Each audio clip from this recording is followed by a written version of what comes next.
ஒரு ஈ இருந்துச்சான். இது எங்கேயும் நான் சொல்லலை, இன்னைக்கு சொல்கிறேன். ஒரு ஈ இருந்துச்சான்.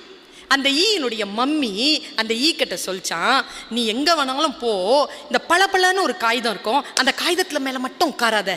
ஏன்னா உங்கள் வாப்பா அப்படி தான் செத்து போனார்.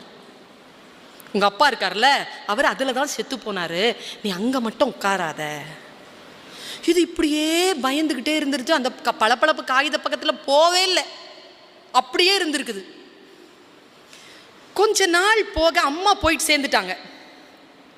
இதனுடைய ஃப்ரெண்ட்ஸ் இருக்காங்கல்ல, அவங்க எல்லாருமே அந்த பளபளப்பு காகிதத்தில் போய் உட்காரதும், அப்படி ஜால்ரா காட்டி அப்படி சால்ஜாப்பு பண்ணி அப்படி வர்றதுமா பயங்கர சாகசம் பண்ணுறாங்க. இந்த ஈ பார்க்குது, நம்மளை மட்டும் எங்கள் அம்மா சொல்லிட்டு செத்து போயிடுச்சு போவாதுன்னு. அவங்களுக்குலாம் அம்மா இல்லையா, அவங்க அம்மாலாம் சொல்லலையா, அவங்க மட்டும் விளையாடுறாங்க, நான் மட்டும் அங்கே போகக்கூடாது, எங்கள் அம்மா சொல்லிருச்சே.